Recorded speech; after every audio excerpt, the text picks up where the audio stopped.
গরিবের মেয়ে যখন বড়লোক বাড়ির বউ। মা, আপনি কি এত রাতে কোথাও বেরোচ্ছেন? হ্যাঁ, ইয়েস, পার্টিতে যাচ্ছি। ও প্লিজ ডোন্ট কল মি মা। আমি না তোমাকে কতবার বলেছি আমাকে মা বলে ডাকবে না, কেমন যেন একটা চিপ চিপ লাগে।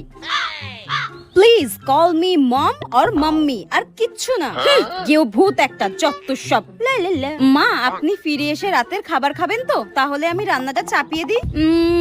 না না না, আমার জন্য ডিনার বানাতে হবে না, আমি পার্টি থেকে খেয়ে আসবো। আর আজকে রাত্রে তোমাকেও বাড়িতে খাবার দাবার বানাতে হবে না। তুমি একটা কাজ করো, তুমি বাইরে থেকে খাবার অর্ডার করে নাও, ঠিক আছে? হ্যাঁ, অনলাইনে খাবার অর্ডার করতে হবে?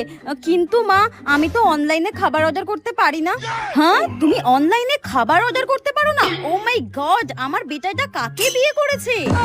আমার কাছে তো কোনোদিন ফোনই ছিল না। নেহাত আমার বেটা তোমাকে ভালোবেসেছিল তাই, নইলে তোমার মতো ভিখিরি আর গেও ভূতকে এই চৌধুরী বংশের বউ কোনোদিনও করতাম না। যত সব। এতে আমার কি দোষ?